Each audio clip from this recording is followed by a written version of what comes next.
Assalamualaikum warahmatullahi wabarakatuh. Perkenalkan nama saya Aulia Desti Marika Putri dengan NIM 7211419163. Pada kesempatan kali ini, saya akan menjelaskan bab 5 dari Sistem Informasi Manajemen, yaitu sumber daya komputasi dan komunikasi. Pembahasan yang pertama yang akan kita bahas yaitu adalah peranti keras. Komputer memiliki bermacam-macam kecepatan dan harga, namun semua memiliki fitur yang umum. Komputer-komputer besar yang menjalankan kebanyakan operasi komputer untuk sistem informasi tersentralisasi disebut sebagai komputer mainframe. Mainframe mendukung ratusan atau bahkan ribuan pengguna dan operasi secara sekaligus. Komputer mikro muncul ketika komputer digunakan oleh satu orang dan disebut sebagai komputer pribadi atau personal komputer. Selanjutnya yaitu adalah prosesor. Prosesor atau biasa disebut sebagai CPU adalah tempat di mana pemrosesan data dilakukan. Terdapat tiga komponen penting dalam prosesor. Yang pertama yaitu ada kecepatan prosesor, yang kedua yaitu ada ukuran word, dan yang ketiga yaitu ada kekuatan. Berikutnya yaitu adalah memori. Memori atau yang biasa disebut sebagai ruang penyimpanan primer atau random access memory mengacu pada area penyimpanan yang terdapat pada papan sirkuit komputer. Memori adalah barang yang rentan karena isinya akan hilang ketika daya komputer dimatikan. Memori di dalam sebuah komputer sangatlah cepat dibandingkan dengan mengakses data di sebuah alat penyimpanan seperti disk. Berikutnya itu adalah ruang penyimpanan. Ruang penyimpanan untuk komputer muncul dalam banyak bentuk media yang berbeda, yang masing-masing memiliki karakteristik yang berbeda-beda pula. Meskipun media memiliki banyak variasi yang berbeda, namun kebanyakan memiliki karakteristik yang serupa. Ruang penyimpanan terbagi menjadi dua. Yang pertama yaitu ada ruang penyimpanan tetap, dan yang kedua yaitu ada ruang penyimpanan yang dapat dilepas. Yang pertama yaitu ada alat-alat input. Komputer tidak akan banyak berguna tanpa alat-alat input atau output. Data yang diterima dari manusia mengacu pada input yang diisi oleh seseorang yang mengetik pada sebuah keyboard dan melakukan interaksi serupa. Terdapat dua kendala bagi data yang diterima dari manusia. Yang pertama yaitu ada lambat, sedangkan yang kedua yaitu tidak dapat mencapai tingkat akurasi yang sangat tinggi. Yang kedua yaitu ada alat-alat output. Alat output yang paling dikenal adalah komputer. Gambar pada sebuah komputer sangat dipengaruhi oleh resolusi layar. Resolusi layar mengacu pada jumlah piksel titik-titik cahaya yang terdapat pada monitor yang ditampilkan di layar. Printer memiliki keunggulan yang serupa dengan monitor. Printer laser pada intinya sama seperti mesin fotokopi, sedangkan printer tinta yaitu menyemprotkan tinta pada permukaan kertas. Yang ketiga yaitu ada multimedia. Evolusi utama alat input dan alat output adalah menuju ke arah multimedia. Penggunaan lebih dari satu media pada saat yang sama.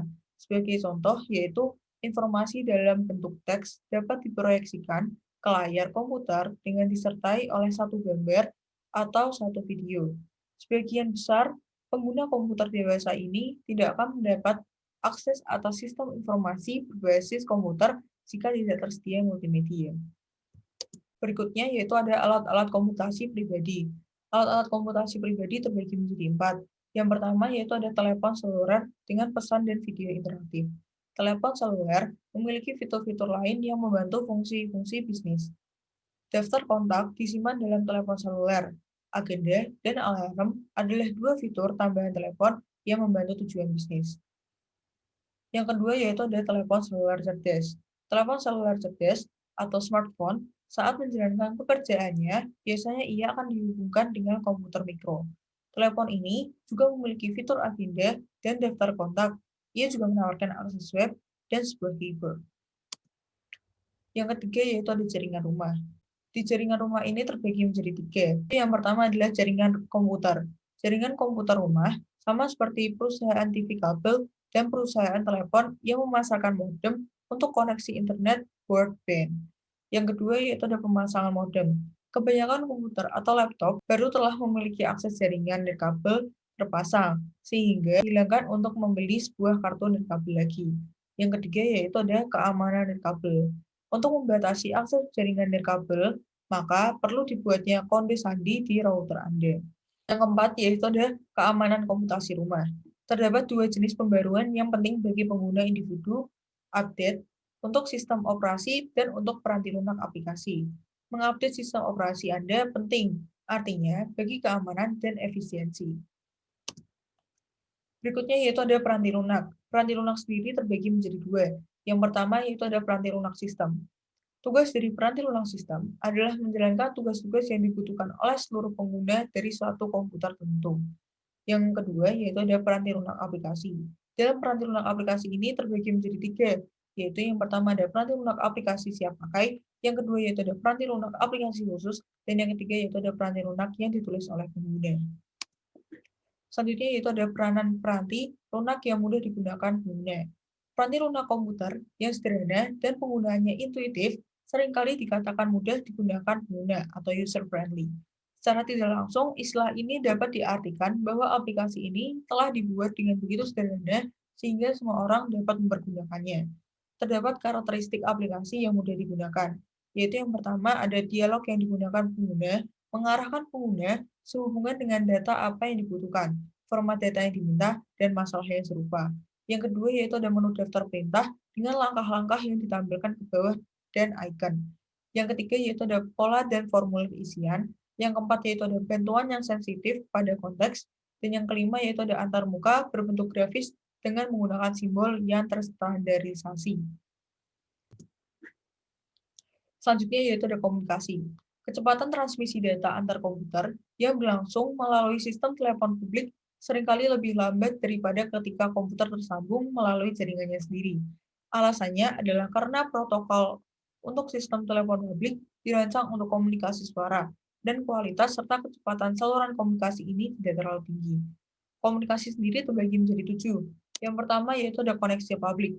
Modem telepon menghubungkan sekitar setengah komputer rumah ke internet pada kecepatan 56 kbps. Pada modem kabel sebenarnya tersambung ke internet melalui kabel koaksial yang umumnya dipergunakan untuk menerima siaran TV kabel dengan kecepatan 2 kbps, yang terkadang hanya mampu mencapai 512 kbps saja. Yang kedua yaitu ada saluran pribadi. Merupakan suatu sirkuit yang selalu terbuka untuk lalu lintas komunikasi Anda. Istilah saluran sewaan adalah saluran khusus juga dipergunakan. Saluran pribadi yang ditunjukkan oleh Anda gunakan disediakan oleh penyedia layanan umum, yaitu perusahaan telepon. Yang kedua yaitu ada jaringan pribadi maya. Jaringan pribadi maya memberikan fungsi untuk mengimplementasikan VPN. Organisasi perlu mengadakan kontrak dengan penyedia layanan internet yang menggunakan peranti lunak tunneling. Yang ketiga yaitu ada komunikasi jaringan. Interkoneksi terbuka atau Open System Interconnection atau OSI bagi koneksi-koneksi jaringan. OSI terdiri atas sebuah model 7 lapisan, yaitu lapisan fisik, lapisan link data, lapisan jaringan, lapisan transport, lapisan sesi, lapisan presentasi, dan lapisan aplikasi. Selanjutnya yaitu ada protokol komunikasi komputer. Komputer pada awalnya tidak dirancang untuk berbagi data dengan komputer lainnya. Namun, seiring dengan waktu, IBM dan perusahaan lain mengembangkan protokol komunikasi meliputi sistem network arsitektur, token ring, dan Ethernet.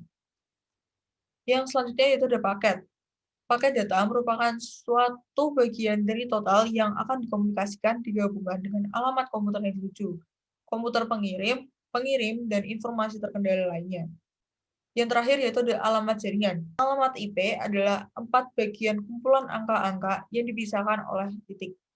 Bagian-bagian tersebut akan menunjukkan jaringan, host, subjaringan, dan komputer yang sedang dituju. Berikutnya ada jenis-jenis jaringan. Memahami bermacam jenis jaringan merupakan hal penting, karena masing-masing dapat memainkan peran yang berbeda dalam strategi komunikasi perusahaan. Untuk dapat dimasukkan ke dalam suatu jaringan komputer, printer, atau alat yang serupa harus terpasang pada media komunikasi melalui kartu antarmuka jaringan.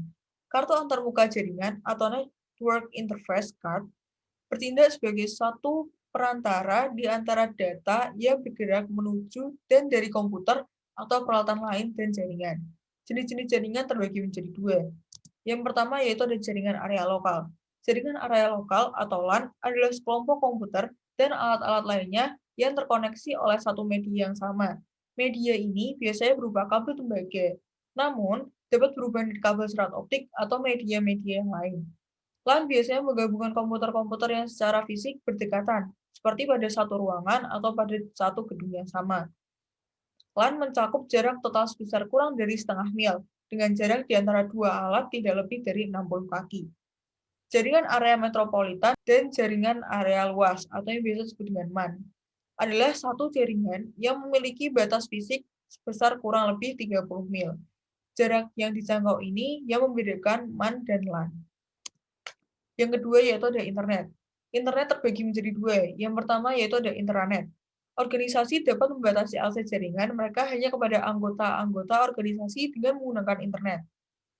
Intranet menggunakan protokol jaringan yang sama dengan internet, namun membatasi akses ke sumber daya komputer hanya pada sekelompok orang terpilih dalam organisasi. Yang kedua yaitu ada extranet. Merupakan perusahaan Extranet merupakan perluasan internet. Extranet merupakan perluasan dari intranet untuk mencakup pengguna di luar perusahaan.